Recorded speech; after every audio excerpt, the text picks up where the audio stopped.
Hello friends, स्वागत है आप सभी का हमारे यूट्यूब चैनल बिनर्स एजुकेशन पॉइंट पर। दोस्तों, आज हम चर्चा करेंगे हमारे मध्य प्रदेश के कुछ 3 मार्कर पर। दोस्तों, प्रारंभिक परीक्षा जो है वह आपकी 11 अप्रैल को होने वाली है, तो उसके लिए आप हमारी प्रारंभिक परीक्षा की टेस्ट सीरीज को ज्वाइन कर सकते हैं, जिसके तहत आपको मात्र 500 रुपये में 50 FLTs उपलब्ध कराए जा रहे हैं, जिसके माध्यम से तो आप हमारी प्रारंभिक परीक्षा की टेस्ट सीरीज को डिस्क्रिप्शन बॉक्स में दी गई लिंक के माध्यम से ज्वाइन कर सकते हैं, या तो आप हमारे व्हाट्सएप नंबर पर भी 500 का पेमेंट करके स्क्रीनशॉट सेंड करके आप हमारी टेस्ट सीरीज को ज्वाइन कर सकते हैं। साथ ही साथ मुख्य परीक्षा जो कि मार्च में होने वाली है, जिसका टाइम टेबल घोषित कर दिया गया है, 21 मार्च से लेकर 26 मार्च तक मुख्य परीक्षा का आयोजन किया जाना है।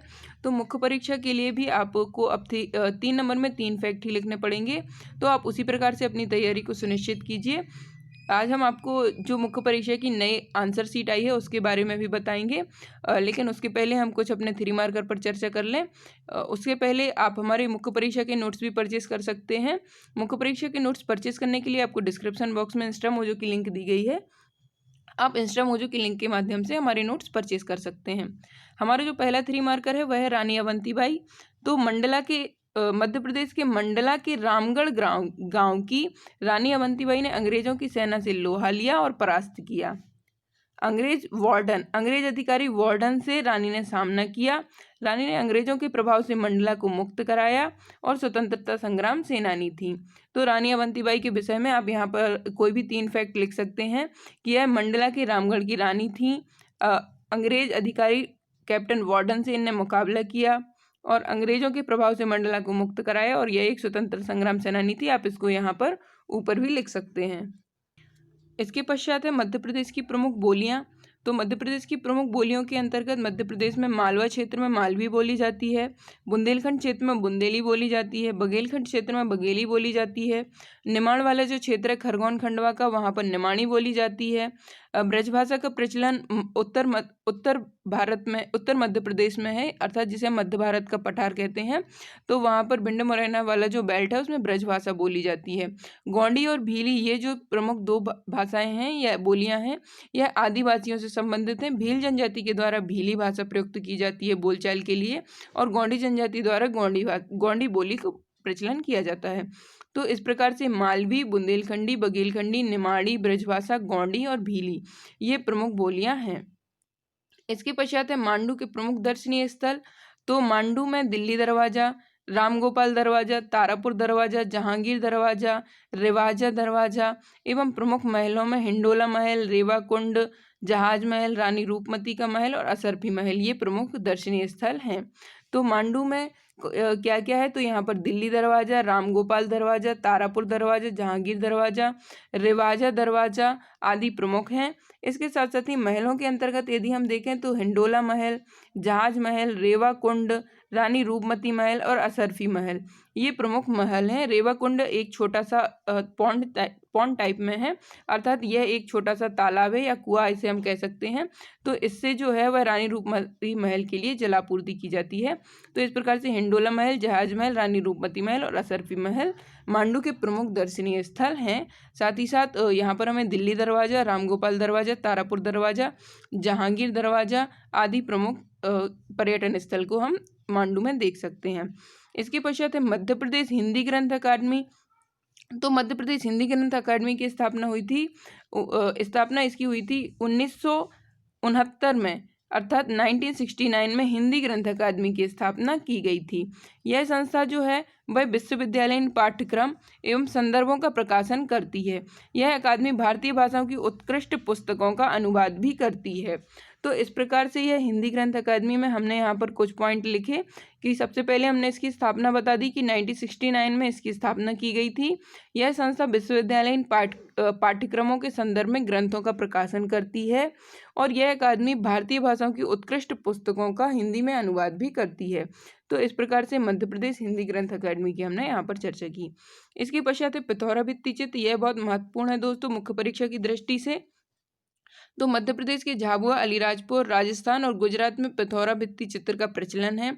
मुख्यतः भील जनजाति द्वारा इसका प्रचलन किया जाता है। इसमें दीवारों पर अधिकांश काजल रानी की कथा एवं घोड़े का चित्र बनाया जाता है। प्रमुख चित्रकार कौन कौन है? तो पिथौरा भित्ति चित्र के अंतर्गत पेमा फाल्या, जनगढ़ सिंह और श्याम, यह जो प्रमुख हैं, यह पिथौरा भित्ति चित्र के प्रमुख चित्रकार हैं। इसका प्रचलन सर्वाधिक कहाँ है? तो झाबुआ, अलीराजपुर, राजस्थान, गुजरात में पिथौरा भित्ति चित्र का प्रचलन किया गया है। मुख्यतः भील जनजाति में यह प्रचलित है। इसमें दीवारों पर अधिकांशतः काजल रानी की कथा और घोड़े का चित्र बनाया जाता है। प्रमुख चित्रकार के अंतर्गत पेमा फाल्या, जनगढ़ सिंह और श्याम जो हैं वह पिथौरा भित्ति चित्र के लिए प्रमुख रूप से जाने जाते हैं। तो इस प्रकार से आज हमने यहाँ पर आपको बताया कि किस प्रकार से हमारे जो नोट्स हैं वह बनाए जाते हैं। आप देख सकते हैं कि किस प्रकार से हमने अपने नोट्स में जितना पूछा जा रहा है उतना ही बताने का प्रयास किया है। कम शब्दों में हमने अपने जो प्रश्न है उनको समेटने का प्रयास किया है। तो इसी प्रकार से हमारे अन्य विषयों के नोट्स भी अवेलेबल हैं, जैसे कि हिस्ट्री के हमारे नोट्स अवेलेबल हैं, ज्योग्राफी के। इसके पश्चात हमने सभी जो मध्य प्रदेश के पोर्शन है, चाहे वह इकोनॉमिक पोर्शन हो, तो इस प्रकार से आप हमारे मुख्य परीक्षा के नोट्स परचेज कर सकते हैं। दोस्तों अब हम आपको बताएंगे कि जो मुख्य परीक्षा है उसकी जो आंसर सीट रहती है उसमें क्या बदलाव किया गया है। तो जो आंसर सीट है उस वह प्रश्नोत्तर शैली पर आधारित हो गई है। इसमें स्थान निर्धारित कर दिया गया है कि आपको कितना लिखना है। तो जैसे कि आप देख सकते हैं कि यहाँ पहला 3 मार्कर दिया है, तो इसमें इन्होंने प्रश्न स्वयं ही दे दिया है कि कर्णवंश, तो हमें उसके लिए 4 लाइन दी हैं, तो इसी के अंतर्गत हमें अपना आंसर लिखना होगा। तो इस प्रकार से हम अपना आंसर लिखेंगे। इसके पश्चात है गौतमीपुत्र सातकर्णी, तो उसमें हम अपना आंसर लिखेंगे। मौखरी राजवंश, रेहला, तो इस प्रकार से इन्होंने एक पेज में 3 मार्कर को कवर किया है। इसके पश्चात हम 6 मार्कर की अगर बात करें तो 6 मार्कर के अंतर्गत जैसे यूरोपीय पुनर्जागरण में माइकल एंजेलो के योगदान को रेखांकित कीजिए। तो इस प्रकार से इसमें इतना गैप दिया गया है कि आप एक 6 मार्कर को कवर कर सकें। उसके पश्चात है जो इंग्लैंड की क्रांति हुई उसके विषय में भी। तो इस प्रकार से आपको यहाँ पर जो 6 नंबर वाले प्रश्न हैं उनमें दिया गया है, एक पेज में आपको 2 6 नंबर लिखने पड़ेंगे। और अगर हम 15 मार्क्स की चर्चा करें तो 15 मार्क्स के अंतर्गत एक प्रश्न को हमें 3 पेज में लिखना होगा। तो इस प्रकार से जैसे कि यह हमारा एक पहला 15 मार्क्स है, तो इसमें एक पेज ये हुआ, दूसरा पेज ये हुआ और तीसरा पेज ये हुआ। तो यूपीएससी के पैटर्न पर इसमें जो है बदलाव किया गया है। तो इस प्रकार से ही अब नवीन जो उत्तर पुस्तिकाएं हैं वह आई हैं। तो इसी प्रकार से यह हमने हिंदी की देखी। इसके पश्चात हम हिस्ट्री का देखा। इसके बाद हम पेपर 1 पार्ट 2 के विषय में अगर देखें तो वो ज्योग्राफी का होता है, तो उसके विषय में भी हम देख लेते हैं यहाँ पर।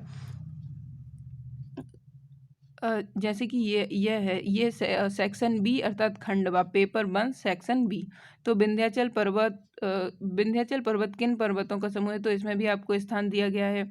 आपको इन्हीं स्थान के अंतर्गत जो है वह आपको अपना प्रश्न कवर करना होगा। तो इस प्रकार से आप देख सकते हैं ताप्ती नदी का। तो जो 3 मार्कर हैं उनमें स्थान को निर्धारण कर दिया गया है। साथ ही साथ समस्त जो 6 मार्कर हों या 15 मार्क्स हों उनमें सभी में स्थान का निर्धारण कर दिया गया है। आपको इन्हीं स्थान के अंतर्गत अपने प्रश्न को कवर करना होगा।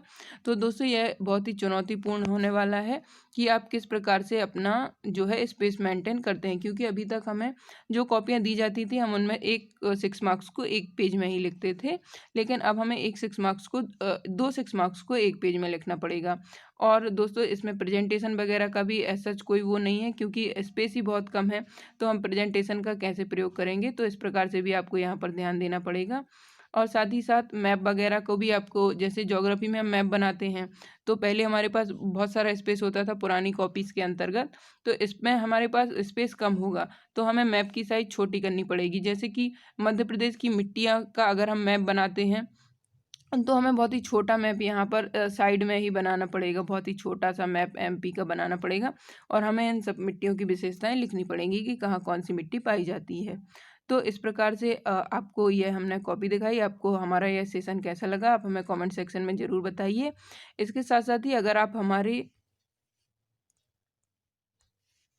हमारे वीडियो की फ्री पीडीएफ प्राप्त करना चाहते हैं तो आप हमारे टेलीग्राम चैनल को ज्वाइन कर सकते हैं। हमारे टेलीग्राम चैनल के माध्यम से आपको निःशुल्क पीडीएफ प्रदान की जाती है। साथ ही साथ अन्य महत्वपूर्ण प्रश्न भी अन्य महत्वपूर्ण प्रश्न के साथ साथ अन्य महत्वपूर्ण कंटेंट भी उपलब्ध कराया जाता है।